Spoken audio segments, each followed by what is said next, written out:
सिद्धेभ्यः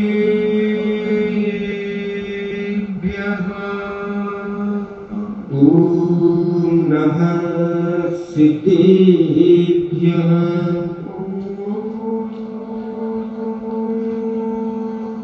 नमः सिद्धेभ्यः ॐ नमः सिद्धेभ्यः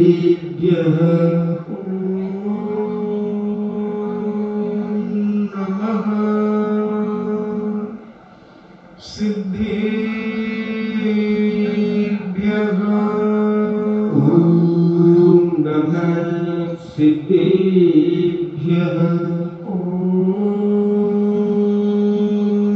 नमः सिद्धेभ्यः ॐ नमः सिद्धेभ्यः नमो अरिहन्ताणम्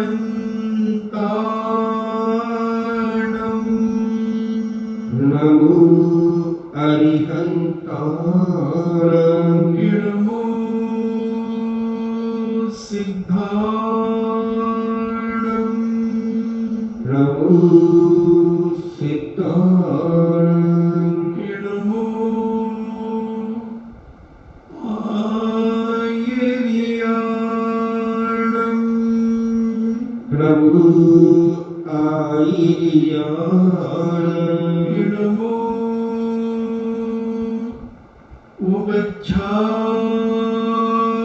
उपध्यायाणम् नमो उपध्यायाणम् नमो लोये सब्बे साभूणम् नमो लोये सर्वसाहूणम् पंच परमेश्वर भगवान की जय। अहिंसामयी वीतराग विश्व धर्म की जय। देवादिदेव 1008 श्री आदिनाथ भगवान की जय। देवादिदेव 1008 चिंतामणि भोग उपसर्ग विजेता श्री पार्श्वनाथ भगवान की जय। देवादिदेव 1008 शासन नायक बाल ब्रह्मचारी भगवान महावीर स्वामी की जय। परम पूजनीय आचार्य श्रोमणि गुरुवर श्री कुंद कुंद महामुनिराज की जय। परम पूजनीय आचार्य श्रोमणि गुरुवर श्री विद्यासागर जी महामुनिराज की जय। परम पूजनीय निर्व्यापक श्रवण मुनि श्री सुधार सागर जी महाराज की जय। परम पूजनीय 3 महामुनिराजों की जय। तपोदय अतिशय क्षेत्र की जय। प्रभु दीक्ष लक्ष्मी गंभीर सागर जी महाराज की जय। स्वामी चर्चा चल रही है 16 कारण की भावना, मार्ग प्रभावना। मार्ग की प्रभावना भी तीर्थंकर प्रगति के बंद करने में कारण है। और मार्ग किसे कहते हैं? सम्यक दर्शन ज्ञान चारित्राणि मोक्ष मार्ग। सम्यक दर्शन, सम्यक ज्ञान और सम्यक चारित्र, इन तीनों की एकता को मोक्ष मार्ग कहते हैं। इस मोक्ष मार्ग की जो प्रभावना करते हैं वह तीर्थंकर प्रकृति का बंद कर लेते हैं। प्रभावना अहिंसा के माध्यम से भी होती है, प्रभावना सत्य के माध्यम से भी होती है, प्रभावना अचौरी के माध्यम से भी होती है, प्रभावना ब्रह्मचर्य के माध्यम से भी होती है और प्रभावना आप परिग्रह के माध्यम से भी होती है। अनेक अनेक तरीके से प्रभावना होती है। अब हमें देखना है कि हम किस प्रकार की प्रभावना से प्रभावित होते हैं। अभी 2-3 दिन हमने प्रभावना के ऊपर चर्चा की। पूज्य मांगतुंग महाराज के संबंध में हमने बताया कि पूज्य मांगतुंग महाराज को जब 48 सालों के अंदर 48 कोठों में बंद कर दिया, तब उन्होंने किसी देवी देवताओं का स्मरण नहीं किया। उन्होंने मात्र अपनी भक्ति का प्रदर्शन किया। अपने अंदर जो उद्गार उठे जिनेंद्र भगवान के प्रति, जो उनके गुणानुवाद करने की जो भावना उनके अंदर जागृत हुई, उस भावना को उन्हें सजोकर 48 काव्यों में बंद कर दिया। उन्हें भले 48 सालों में बंद किया हो, मगर उन्होंने अपनी भक्ति का प्रदर्शन 48 सालों में ऐसा बांधा, एक एक व्यक्ति के हृदय पटल पर उसे उतार दिया। मैंने परसों कहा था कि दुनिया में ऐसा कोई जैन नहीं होगा, चाहे वो श्वेतांबर क्यों ना हो, वो भी भक्तांबर को स्वीकार करता है। हर दर्शन का आप जैन दर्शन, चाहे वो श्वेतांबर हो, चाहे दिगंबर हो, चाहे तारणपंथी हो, चाहे स्थानकवासी हो, चाहे मंदिर मार्गी हो, कोई भी गच्छ का हो, सभी लोग इस भक्तांबर को स्वीकार करते हैं और बड़ी श्रद्धा और आस्था के साथ श्री भक्तांबर जी को लोग पढ़ते हैं। काश अगर मांगतुंग आचार्य नहीं होते, क्योंकि कुछ कार्य कभी कभी जो होते हैं वो अच्छे के लिए होते हैं। अगर पूज्यवर को वह राजा बंदी नहीं बनाता तो पूज्यवर ये भक्तांबर काव्य नहीं लिख पाते, क्योंकि कोई ना कोई निमित्त चाहिए किसी चीज को लिखने की, पढ़ने की, सोचने और समझने के लिए। और नीति भी है कि जो कार्य होता है वो अच्छे के लिए होता है। बताते हैं, एक बार एक राजा ने अपने मंत्री से पूछा कि मंत्री जी, मेरी उंगली कट गई। मंत्री ने कहा, राजन, जो हुआ अच्छा हुआ, जो होगा अच्छा होगा, जो हो गया है वो अच्छा हुआ। राजा कुपित हो गया, बोली, तेरी इतनी हिम्मत कि तू मेरी उंगली कटने पर तू कह रहा है कि बहुत अच्छा हुआ, निकल जा।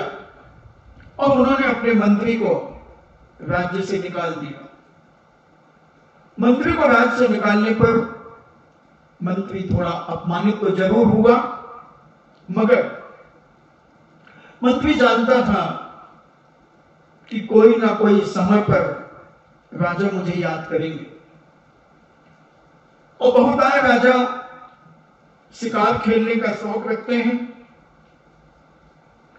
मैंने विचार किया कि राजा लोग शिकार क्यों करते हैं, क्योंकि उन्हें युद्ध करना पड़ता है और उस युद्ध में क्रूरता कहां से आएगी। अपने अंदर एक क्रूरता लाने के लिए, एक निशाने साधने के लिए राजा शिकार खेलने जाया करते हैं।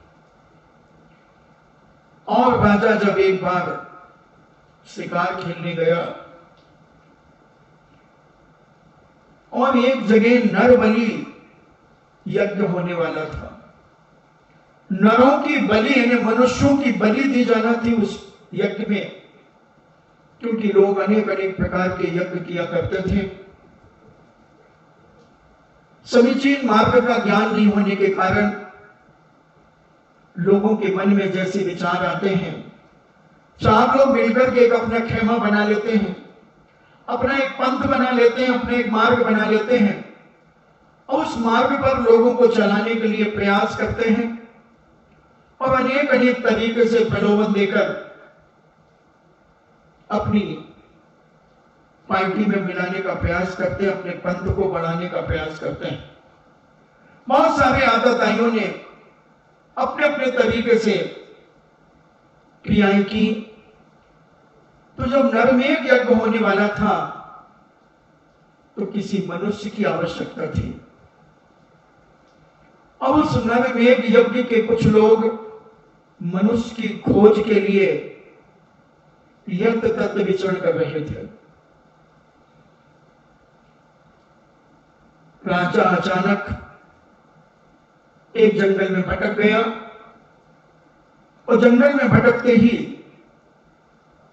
यज्ञ के खोजकर्ताओं ने राजा को दबोच लिया और नर बलि की यज्ञ की वेदी पर उसे ले गए।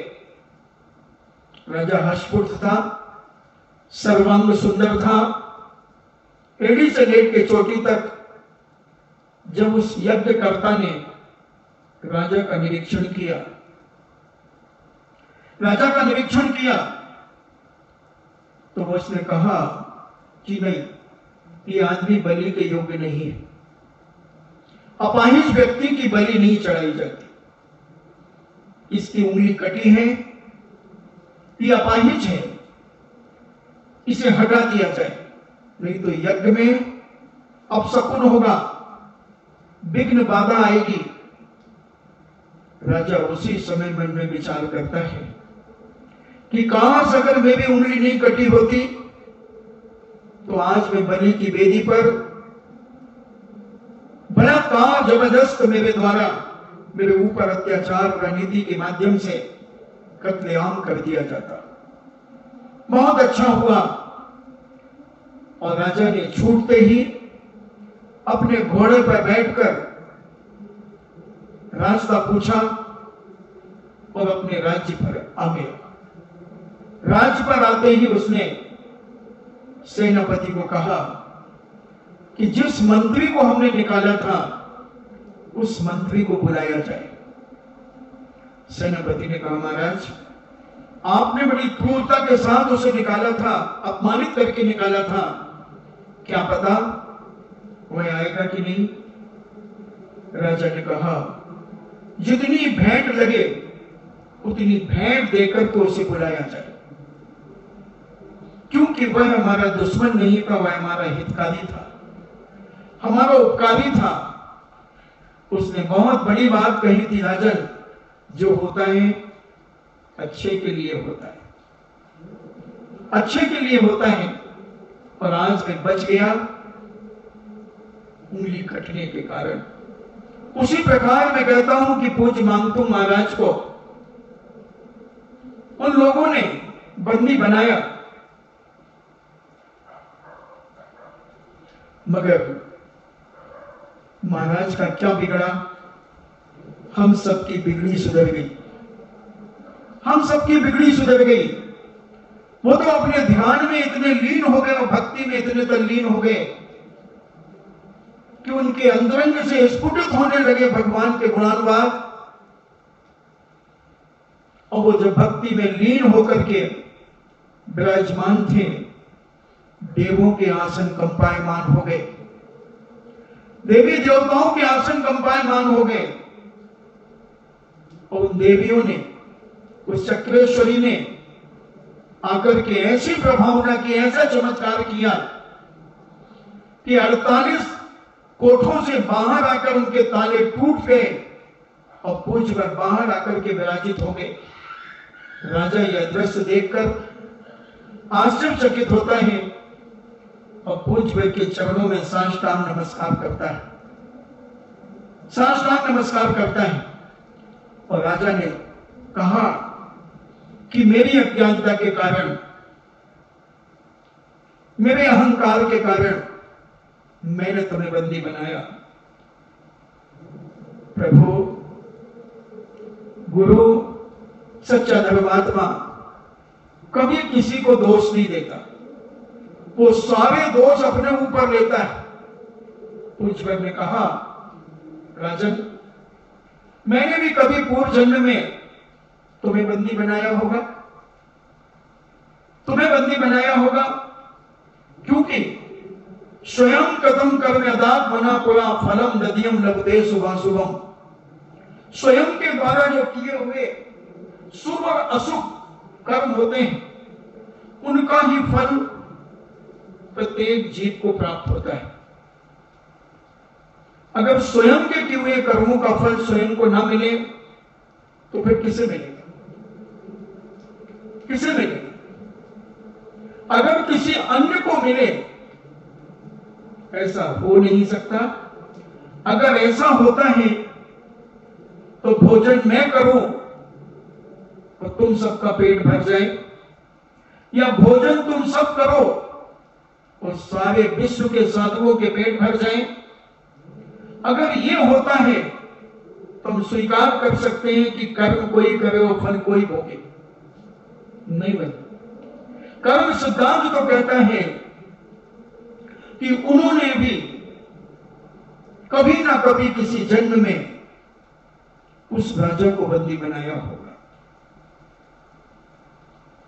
और उस राजा को निमित्त मिला और राजा ने उन्हें बंदी बनाया। मगर ये पूज्य पद को पा चुके थे, परम पद को पा चुके थे। इनकी मुद्रा ही प्रभावना में एक कारण थी, इनकी चर्या ही प्रभावना कर रही थी। मगर अहंकारी अज्ञानी व्यक्ति, मिथ्या दृष्टि उस परम वीतराग मुद्रा को नहीं पहचान पाता और मद में इतना चूर होता है कि मुनिराज का भी अपमान करने के लिए कदम उठा लेता है। और उसने कदम उठाया, मगर पूछवे अपने ध्यान में रहे, कितना भी दुश्मन कदम उठाए मगर वो क्षमा के धारी होते हैं और उन्होंने कोई विचार भी नहीं किया और भक्ति में ऐसे लीन हुए कि एक भक्तांबर स्तोत्र की रचना हो गई। भक्तांबर स्तोत्र की रचना हो गई। ऐसा उन्होंने स्तोत्र लिखा जो आज लोगों के रग रग में विद्यमान है। तो पूज्यों ने तो थोड़ा कष्ट उठाया, मगर हम लोगों को जो ऐसा एक स्तोत्र दे गए जिस स्तोत्र के माध्यम से लोग अपनी बीमारियां, अपनी परेशानियां, अपने दुख दर्द आदि का निवारण कर रहे हैं और भक्ति भी सीख रहे हैं कि भगवान की भक्ति कैसे करना चाहिए। पूज्य मांग तुम 2 लाइन में बात कहते, 2 लाइन में उदाहरण ऐसा दे देते हैं कि जो छोटे से बच्चों को भी समझ में आ जाता है। तो मैं कहता हूं हमेशा कोई भी स्तोत्र आप पढ़ें उसका अर्थ सहित जरूर पढ़ें। ये मत सोचें कि हम 1 दिन में, 2 दिन में, 8 दिन में याद कर लेंगे। एक श्लोक 1 दिन में याद करो, अर्थ सहित याद करो। कोई भी श्लोक हो, अभी भाद्र का महीना चल रहा है, बहुत लाभकारी है।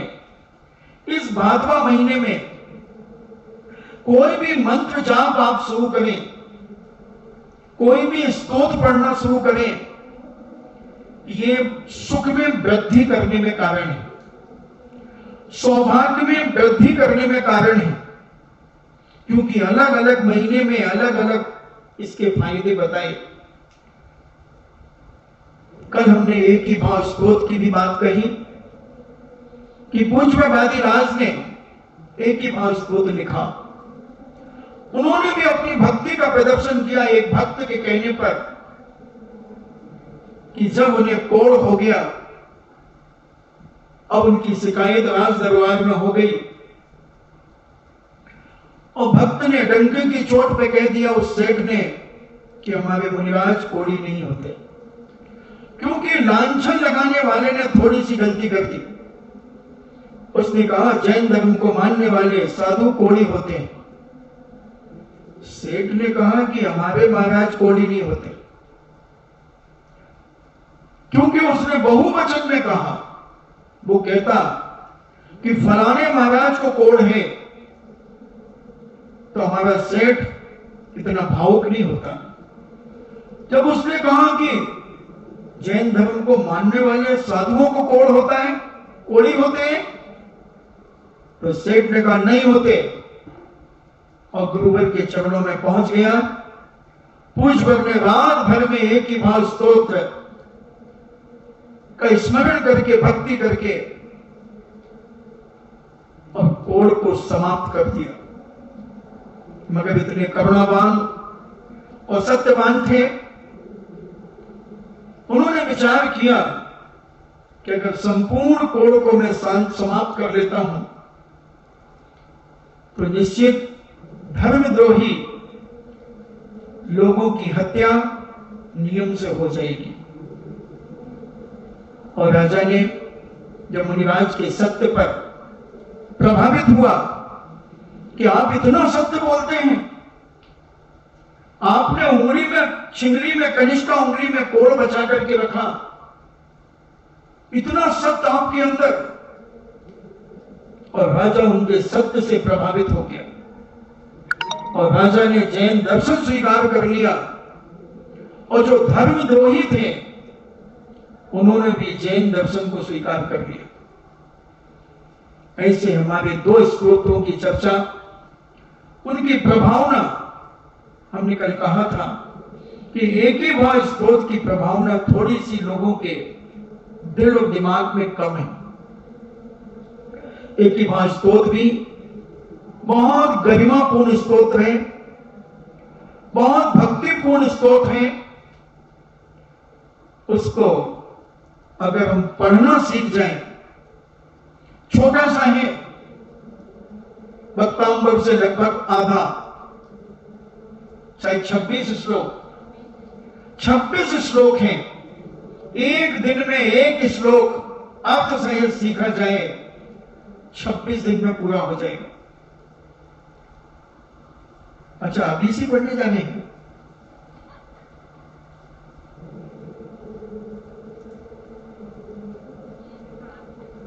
आज तो मंगलवार है, आज तो वैसे शुरू नहीं करना, 14 तारीख से शुरू करना। आज बुधवार है, फिर भी आज अष्टमी है, तो गुरुवार 14 तारीख से शुरू करना है। बहुत अच्छा दिन है। तो जो भी स्तोत्र मंत्र जाप शुरू करना जो चाहें, कई लोग जैसे 1.25 लाख मंत्र का जाप करते हैं, कोई कुछ करते हैं, तो 14 तारीख का दिन बहुत अच्छा है। तो ऐसी प्रभावना हम अपने जीवन में करते चलें। ये संसार के काम तो जिंदगी भर करना है, वो करते रहोगे। कम से कम ये मौका मिला है दोबारा चतुर्मास में कुछ ऐसी चीजें सीख लो जो तुम्हारे मरते दम तक तुम्हें याद रहे और मरते समय को काम आवे। ये रोटी, कपड़ा और मकान जीवन के बस 3 निशान तो जिंदगी भर चलना है, चलते रहेंगे। इनमें कभी कमी नहीं आएगी, चाहे लॉकडाउन हो जाए, चाहे कर्फ्यू लग जाए, चाहे लूटपाट हो जाए, हत्याएं हो जाए, कुछ भी हो जाए, ये तो चलेगा, ये तो चलेगा। मगर ये चतुर्मास जिंदगी भर नहीं चलेगा। ये उपदेश जिंदगी भर तुम्हारे नगर में नहीं चलेंगे। जिंदगी भर तुम्हें कुछ नहीं मिलेगा। जो मिल रहा है कोई पूर्व जन्म के पुण्य से, हमारे पाप के उदय से, तुम्हारे पुण्य के उदय से और हमारे पाप के उदय से। अगर ये लॉकडाउन नहीं होता तो हम इस समय पता नहीं कहां होते, मगर तुम उसका उपयोग नहीं कर पा रहे हो। जो कर पा रहे हैं वो बहुत अच्छी बात है, और जो नहीं कर पा रहे हैं वो भी विचार करें अपने जीवन में कि ये संसार के काम तो जिंदगी भर लगे हैं और लगे रहेंगे। आज तक कोई व्यक्ति तृप्त होकर के नहीं मरा, सब अधूरे मरे हैं, अधूरे मरे हैं। 100 बातें उनके दिमाग में रह करके वो झूमर कर तृप्त होकर के मरो। इतना ही सोचो जितना तुम कर सको अपने जीवन में, जितना तुम पा सको अपने जीवन में। और अगर सोच सोच करके मरे तो पता नहीं कौन सी दुर्गति में जाकर के सड़ोगे। इसलिए जैनाचार्य संत महंत कहते हैं, सुबह से लेकर शाम तक जितना सोचना है सोच लो। सोने के पहले जितना कर सको उसे पूरा कर लो, और जो बचे उसे छोड़ दो। जैसे कमरे में प्रवेश करने के पहले जूते और चप्पल और मोजे छोड़ देते हैं, उसी प्रकार साफ दिमाग को खाली कर दो।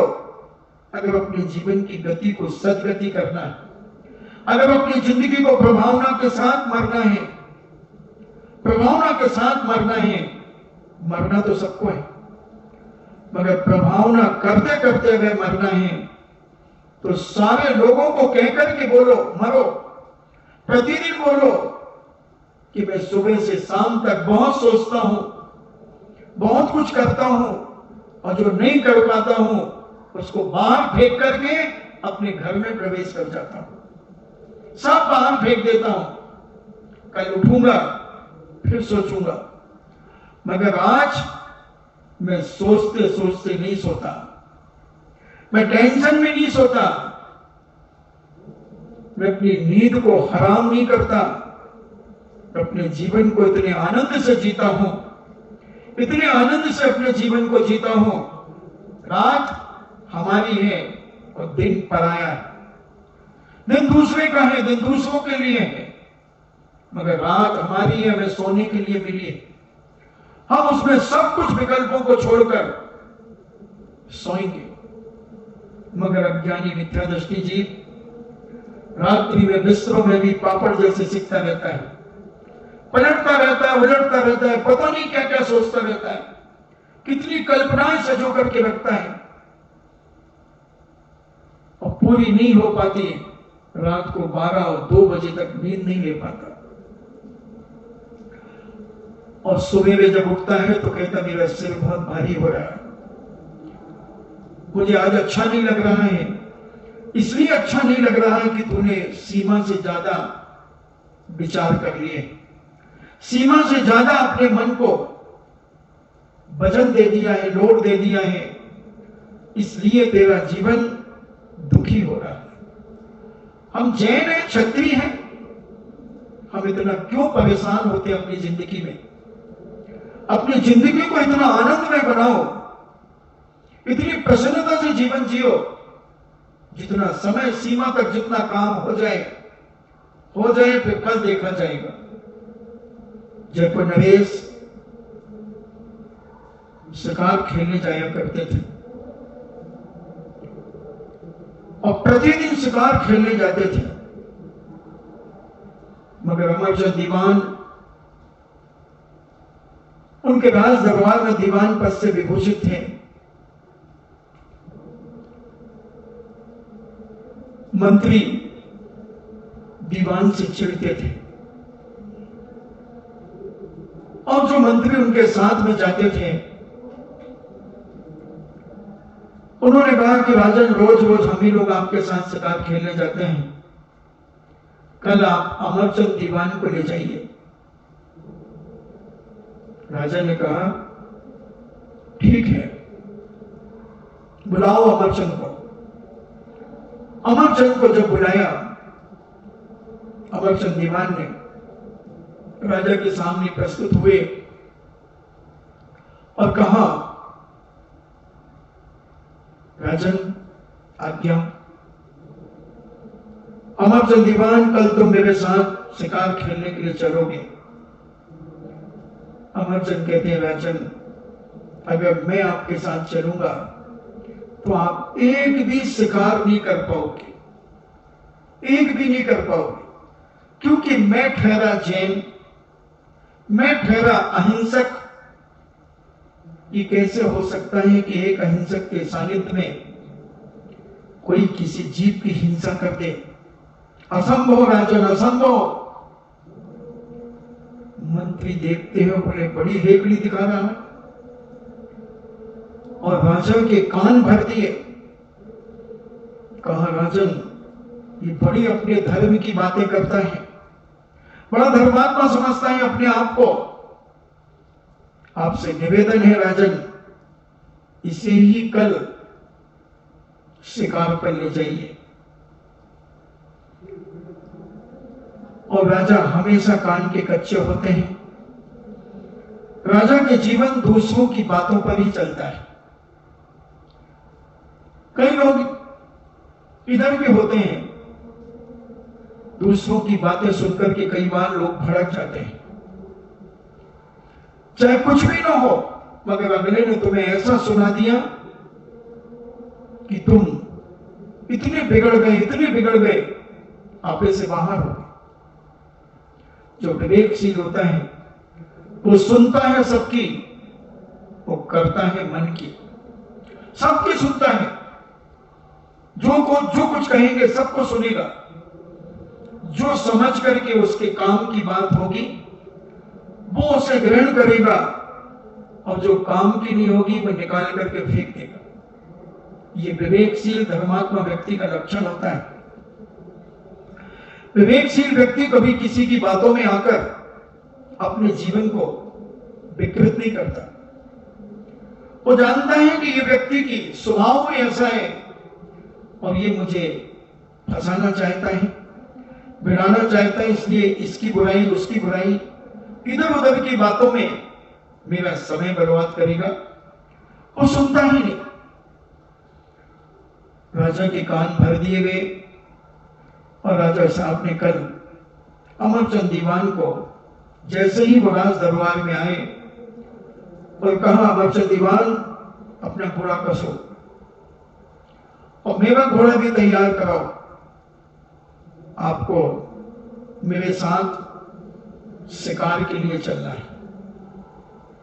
अमरचंद दीवान पूजन पाठ करके, अभिषेक करके, भोजन करके पधारे थे। उन्होंने कहा, जैसे राजा की आज्ञा।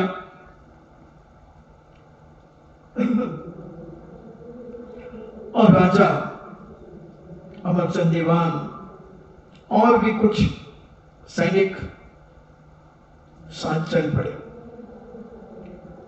घोड़े चल रहे हैं, राजा साहब शिकार के पीछे दौड़ रहे हैं।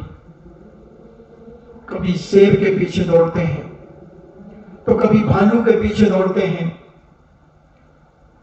तो कभी हिरणों के पीछे दौड़ते हैं। और हिरण चौकड़ी मार करके यत्र तत्र भागते हैं। शेर भी भागता है, भालू भी भागता है, चीता भी भागता है। और शाम हो गई, राजा साहब एक भी शिकार नहीं कर सके, एक भी शिकार नहीं कर सके। राजा अपना अपमान समझता है और कहते हैं, अमरचंद दीवान तुमने क्या कहा था? राजन, मैंने कहा था आपसे, इतने में एक बहुत बड़ा झुंड हिरण का निकलता है। राजा उनके पीछे दौड़ते हैं। राजा थक गया मगर एक भी शिकार नहीं कर पाया। अमरचंद दीवान ने देखा कि राजा पसीने से चूर चूर है और एक भी शिकार नहीं कर पाया है, और मैं अपने धर्म की प्रभाव न करूंगा। जहां लोग शिकार खेल रहे हैं, हिंसा का तांडव नृत्य कर रहे हैं, वहां मैं अहिंसा की बात भी इनके सामने रखूंगा। और अमरचंद दीवान ने कहा, रुक जाओ। हिरण रुक गए, खड़े हो गए और कहा, राजन चलाओ तीर।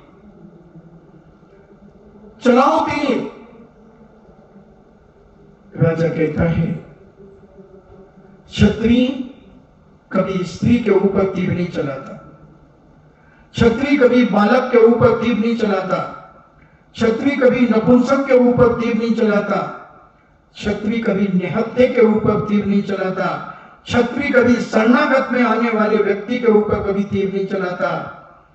क्षत्रिय अपना स्वाभिमान के साथ शिकार खेलता है। महाराज, आप सुबह से हिरणों के पीछे पड़ रहे हैं, शेर चीतों के पीछे पड़ रहे हैं, भालू के पीछे पड़ रहे हैं, और आपका एक भी निशाना अचूक नहीं है, सारे चूकते जा रहे हैं। इसलिए मेरे मन में आया कि क्यों ना आपके चरणों में ही शिकार को बुला दूं। लो राजन, तीर चलाओ। राजा कहता नहीं। कहा, दीवान जी, तुम्हारी आवाज में इतनी ताकत है कि तुम उछलते हुए हिरण को रोक सकते हो, तो तुम में इतनी ताकत और होगी कि रुके हुए हिरणों को भी पुनः दौड़ा सकते हो। महाराज, इसमें कौन सी बड़ी बात है? कौन सी बड़ी बात है? राजा कहता है, अच्छा तो इनको दौड़ाओ। दीवान ने कहा, जाओ। इतना सुनते ही सारे हिरण चौकड़ी मारने लगे, उछलने लगे और भागने लगे। राजा दीवान को देखकर आश्चर्यचकित हो गया और कहा, दीवान चलो, आज वापिस राज दरबार में चलते हैं। और पूरा काफिला राज दरबार में लौट करके आ गया। जो जैन दर्शन के द्रोही थे, जैन दर्शन के विश्वासघाती थे, उन्होंने देखा कि राजन आज कितने शिकार लेकर के आए। राजा के पास कोई शिकार नहीं था, कोई शिकार नहीं था। और राजा मनहूस, उदास और मुंह लटका करके राज दरबार में प्रवेश करता है। मंत्री कहते हैं, राजन, आपकी उदासी का कारण? बोले, आज एक भी शिकार नहीं हुआ। न जाने अमरचंद दीवान ने क्या जादू चलाया। मैंने बड़े बड़े, आज तक इतने खतरनाक जानवरों को नहीं देखा। जंगलों में खूब जानवर मैंने देखे, शेर देखा, चीता देखा, सब कुछ देखे, मगर एक को भी मैं शिकार नहीं कर पाया। मैंने कोशिश तो बहुत की, कोशिश बहुत की, मगर एक भी तीर मेरा उन पर नहीं लग पाया। तो राजन, हिरण को भी नहीं, हिरण भी नहीं, हिरण का झुंड दीवान ने खड़ा कर दिया मेरे सामने, मगर मैं निहत्थे के ऊपर और शरणागत के ऊपर तीर नहीं चलाता। कैसे खड़े कर दिए राजन?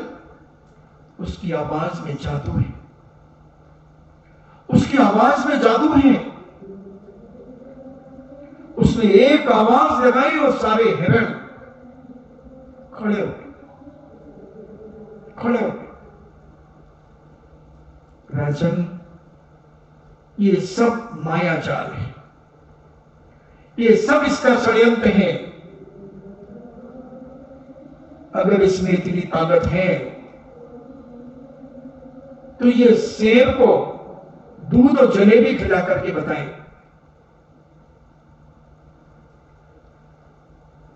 राजा ने कहा कि हां, इसकी परीक्षा लेना चाहिए, क्योंकि जैनों के विरोधी शुरू से रहे, क्योंकि ये हुंडा और सवकनी काल है, तो इसमें इनके हमारे समीचीन धर्म के विरोधी बहुत सारे लोग होते हैं, बहुत सारे लोग होते हैं, क्योंकि वो समीचीन धर्म को नहीं समझ पाते, अहिंसा और हिंसा में भेद नहीं कर पाते, सत्य और असत्य में भेद नहीं कर पाते, ब्रह्म और अब्रह्म में भेद नहीं कर पाते, परिग्रह और अपरिग्रह में भेद नहीं कर पाते। इस कारण से धर्म धर्म और अधर्म में भेद नहीं कर पाते, मंगल अमंगल में भेद नहीं कर पाते, सुख और दुख में भेद नहीं कर पाते कि सच्चा सुख क्या है, किस मार्ग से मिलेगा। और वह दीवान को राजा ने दूसरे दिन पुनः बुलाया। राजन, सारे राज दरबार में तुम्हारी चर्चा है कि तुमने जो कहा था वह सत्य निकला। तुमने राजा से कहा था कि राजन, मैं साथ में रहूंगा तो तुम एक भी शिकार नहीं कर पाओगे। इस सत्य जवान की चर्चा पूरे राज दरबार में है, मगर सारे राज अधिकारियों ने और मंत्री वर्गों ने आपके लिए चुनौती दी है कि आप अगर इतने अहिंसा प्रेमी हैं, अपने धर्म के प्रति आपका इतना समर्पण और श्रद्धा है, तो आप कोई ऐसा एक चमत्कार दिखाइए। दीवान ने कहा, राजन, मैं कोई जादूगर नहीं हूं, मैं एक साधारण छोटा सा जैन धर्म का उपासक हूं और जैन धर्म के प्रति अपनी आस्था और विश्वास और प्रीति रखता हूं, क्योंकि जैन धर्म से बड़ा दुनिया में मैं किसी धर्म को नहीं समझता। इसलिए मुझे अपने धर्म के ऊपर इतना विश्वास है। मेरे पिता के द्वारा मुझे जो संस्कार दिए गए, मुझे गुरुओं के द्वारा जो संस्कार दिए गए, वही मेरे अंदर है और मैं कुछ नहीं जानता। राजन, तो सभी लोगों का एक ही मत है कि आपके पास अगर अपने धर्म के प्रति इतनी आस्था और विश्वास है तो एक सिंह को आप दूध और जलेबी खिला करके दिखाएं, तो हम सभी लोग आपके धर्म को स्वीकार कर लेंगे, आपको मान और सम्मान से विभूषित कर देंगे। दीवान ने कहा, राजन, मान और सम्मान की भूख मुझे नहीं, मुझे कुछ नहीं चाहिए, बस मेरा धर्म मेरे खट में सदा विद्यमान रहे, मेरी आस्था मेरे विश्वास पर कभी कोई कमी ना आए। बाकी तो ये सब संसार की चीजें हैं, आती हैं और चली जाती हैं। ये धर्म मेरे साथ सदा बना रहे, बस राजन, और मुझे कुछ नहीं चाहिए। तो दीवान जी, कौन सा दिन निश्चित किया जाए कि भूखे शेर को तुम दूध जलेबी खिलाओ? दीवान ने कहा, समझ गया दीवान सावराज कि ये किसी ना किसी का षड्यंत्र है, ये मंत्रियों का षड्यंत्र है। और दीवान ने कहा, राजा, जिस दिन आपको रखना हो ये काम आप रख सकते हैं। बताते हैं, जयपुर में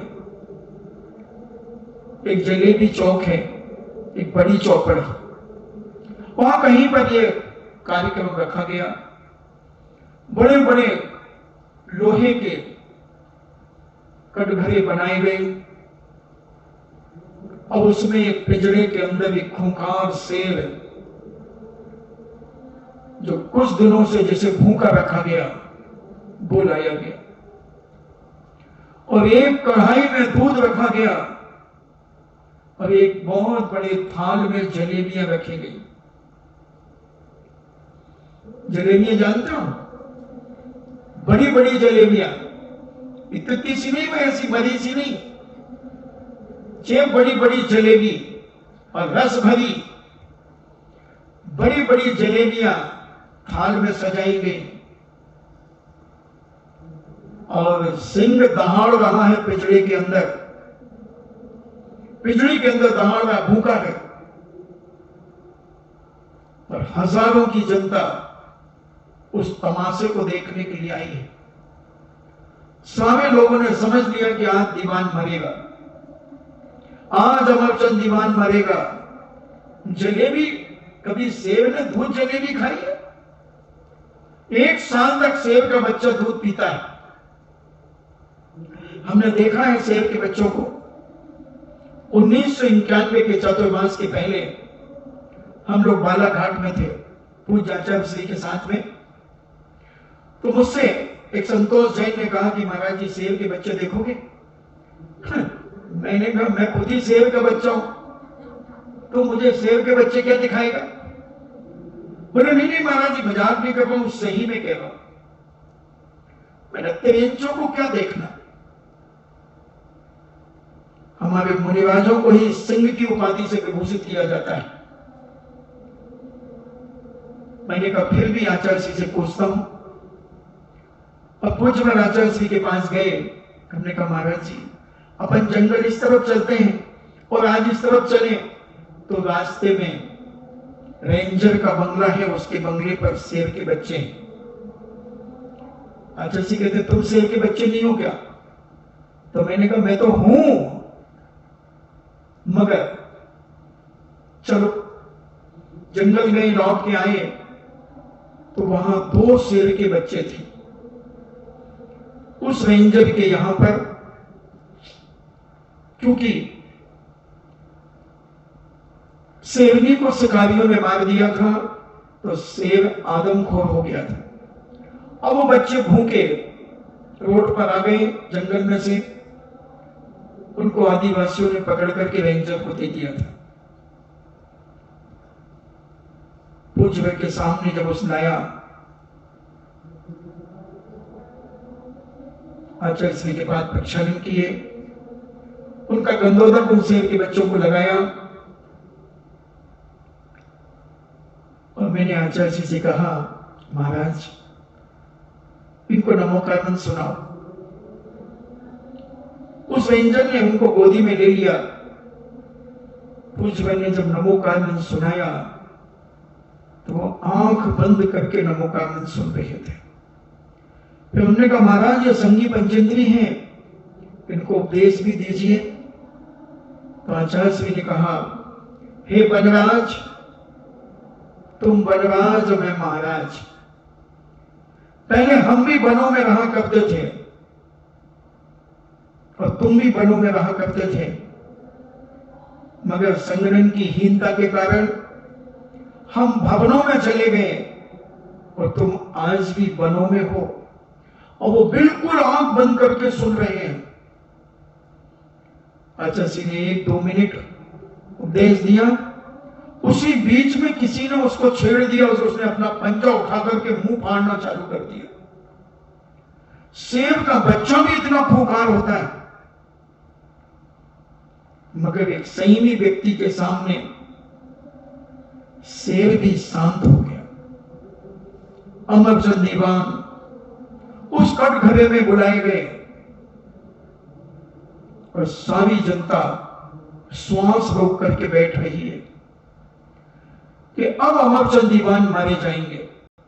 बड़े इज्जतदार व्यक्ति थे, समाज में बड़ी गरिमा थी, जैन अजैन बड़ी आदर की दृष्टि से उन्हें देखता था, क्योंकि प्राणी मात के प्रति प्रेम और वात्सल्य था। छल कपट तो वो जानते ही नहीं थे कि छल कपट क्या होता है, इतने धर्मात्मा थे। और दीवान साहब उस शेर के पास गए, शेर दहाड़ा, चिल्लाया। दीवान ने कहा हे सिंहराज, तुम्हें तो भूख ही मिटाना है, पेट ही तो भरना है, या तो तुम मुझे खा लो या फिर ये 2 जलेबी खा लो। शेर गुर्राया, दहाड़ा। 3 बार अमरचंद दीवान ने उससे निवेदन किया, सिंहराज मैं दरवाजा खोलता हूं, एक तरफ मैं हूं और एक तरफ दूध और जलेबी है, तुम्हारी मर्जी, तुम जिससे चाहे स्वीकार करो, मगर इतना ध्यान रखना अगर तुम मुझे अपना भोजन बना लोगे तो मुझे तो कोई इतराज नहीं होगा, क्योंकि मैं तो समाधि धारण कर लूंगा। मैं तो संपूर्ण परिग्रह का त्याग करके मन वचन काय से सारे जीवों को क्षमा करके और अपना आत्म कल्याण कर लूंगा।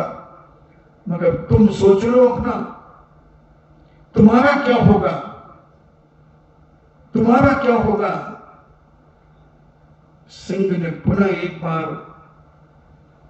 दहाड़ लगाई और आंखों को देखा अमरचंद दीवान की। अमरचंद दीवान ने अपनी आंख शेर की आंखों में डाली। शेर की आंखें नम्र हो गई और वह सिंह का जैसे ही कटघरा खोला गया, एक चक्कर लगाया सिंह ने और उसके बाद जलेबी पर टूट पड़ा। शुद्ध घी की, अटपेरा घी की जलेबियां थी। किसी के मुंह में पानी तो नहीं आया? हाँ, जलेबी का नाम सुनते ही तो लार टपकती। और सिंह ने जलेबियां खाई जी भर के और फिर दूध की कढ़ाई पर चला गया और जी भर के दूध पिया, जी भर के दूध पिया और पुनः अपने कटघरे में चला गया। दीवान ने दरवाजा बंद कर दिया। सारी जनता ने तालियों की गड़गड़ाहट और अहिंसा धर्म की जय, अहिंसा धर्म की जय। इसीलिए राजस्थान में शायद दूध जलेबी की प्रथा चल गई। दूध जलेबी की प्रथा इसीलिए शायद मुझे लगता है चल गई होगी। और ये तो सारे भारत में है दूध जलेबी की बात, कोई राजस्थान अकेले में नहीं है। सारे भारत में दूध जलेबी खाने हजारों लोग मिल जाएंगे। मगर अब बेचारे कई लोग नहीं खा पाते। नीम का जूस पीते हैं, कोई करेले का जूस पीते हैं, कोई बेचारे एलोवेरा का जूस पीते हैं। उनकी किस्मत तो बहुत तेज है मगर उसमें एक छोटा सा छेद है, इसलिए वो बेचारे जलेबियां नहीं खा पाते, दूध जलेबी नहीं खा पाते।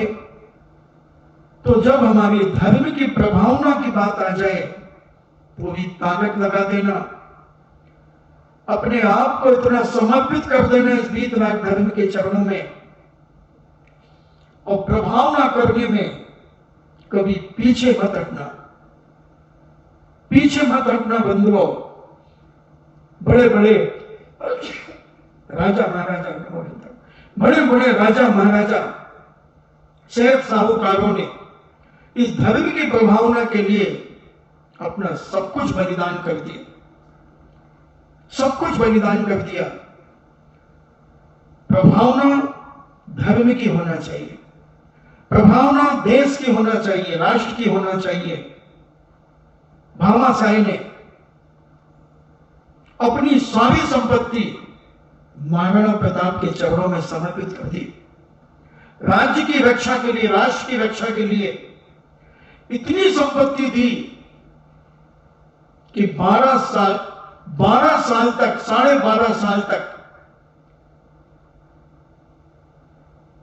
25 साल तक 12,500 सैनिक की व्यवस्था हो जाएगी, इतना धन उन्होंने समर्पित कर दिया। सोचें, आप विचार करें कि 12,500 सैनिकों के लिए खाने की, पीने की, रहने की, पहनने की, ओढ़ने की सारी व्यवस्था 25 साल तक के लिए व्यवस्था बना दी। इतना धन महाराणा प्रताप के चरणों में समर्पित कर दिया। ये थे हमारे जैन भामाशाही। जैन भामाशाही जैन राष्ट्र के लिए भी करता है तो धर्म के लिए भी करता है। एक टोडरमल जी हुए पंजाब में, टोडरमल जी हुए और जब गोविंद सिंह के बेटे की आताताई सरकारों ने हत्या कर दी, छोटे छोटे बेटे थे, एक 10-12 साल का, एक 7-8 साल का। उनको दफनाने के लिए जगह नहीं दे रहा था वह राज्य, उस राज्य की सरकार बड़ी मुश्किल में 6x6 की जगह देने को राजी हुआ मगर कहा कि इसमें सोने की मोहरें जितनी आ जाएंगी उस जगह की कीमत समझना। 6 बाई 6 यानी 24 फुट की जगह हो गई, 6 चौको 36 36 फुट जगह हो गई। उस 36 फुट जगह में जितनी स्वर्ण मुद्राएं जो गिन्नियां होती थी वो गिन्नी बिछाई जाए, और जितनी गिन्नी बिछ जाएंगी वो सारी गिन्नी मैं ले लूंगा और ये 6 बाई 6 की जगह दे दूंगा। सारे लोगों ने हाथ खड़े कर दिए, सारे लोग कांप गए। मगर हमारे टोडरमल जी जैन को जब ये बात पता चली, वो अपने खजाना लेकर के आए और गिन्नियां बिछाना शुरू कर दी। जब गिन्नियां बिछाना शुरू कर दी तो लालची और अत्याचारी और बेईमान आदमी का मन पाप से भरा होता है। धर्म उनके संस्कार, उनकी नसों में धर्म का खून नहीं बहता, उनकी नसों में तो पाप और अत्याचार और अनीति बहती। फिर उसने कहा कि ये ऐसी लेटा करके गिन्नी नहीं रखी जाएगी, एक एक गिन्नी खड़ी करके रखो। सुन रहे हो? खड़ी करके रखो। हमारे टोडरमल जी ने कहा कोई बात नहीं, तुम खड़ी चाहते हो हम खड़ी करके देंगे, और एक एक गिन्नी खड़ी कर दी। 78,000 गिन्नियां, उस समय 78,000 कीमत उन गिन्नियों की थी, या 78 लाख, ऐसे कुछ मुझे ध्यान नहीं, 78 जरूर था, 78। और उन्होंने खुशी खुशी वो जमीन खरीदी, दुनिया की सबसे महंगी जमीन, सबसे महंगी जमीन 2 बेटों के लिए दफनाने के लिए खरीदी गई। बंधु, ये इतिहास साक्षी। अभी सिखों ने अपने, उनका जो दिवस आता है गुरु ग्रंथ साहब का, उस दिन उन्होंने अपने लोगों को सुनाया, मोबाइल पर मुझे लोगों ने सुनाया कि टोडरमल जी का उन्होंने नाम लिया कि टोडरमल जैन ने हमारे गुरु के बेटों के लिए जमीन खरीद करके दी, सोने की गिन्नियां बिछा करके, खड़ी करके। कितनी बड़ी जैन दर्शन की प्रभावना। हम सब तरीके से जैन दर्शन की प्रभावना करते हैं, और ये प्रभावना अंग, ये प्रभावना भावना, 16 कारण भावना, तीर्थंकर प्रकृति के बंध में कारण। बंधु, अपने जीवन में कुछ ऐसी प्रभावना करें, ऐसा कुछ मांगलिक अपने जीवन में करें कि जिसके माध्यम से सारी दुनिया हमारे जैन दर्शन की महिमा का अनुसरण करें। इन्हीं मंगल भावना के साथ जिनवाणी स्तुति। जिनवाणी के ज्ञान से सूझे लोकालोक, सोबाणी मस्तके धरूं सदा देते हूँ धो। हे जिनवाणी भारती तोय जपो दिन रैन, जो तेरो शरणा गहे सो पावे सुख चैन। देव भजो अरिहंत को गुरु सेवा निर्घंत, दया धर्म पालो सदा यही मोक्ष का पंथ। नौवा नमो का।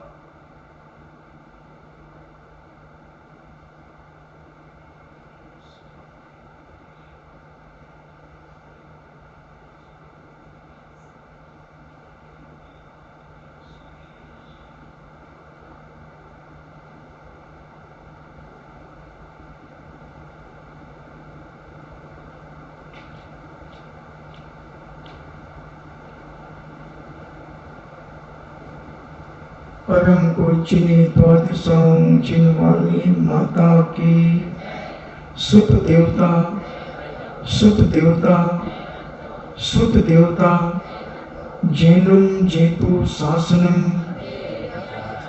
जैनम जेतु शासनम, जैनम जेतु शासनम।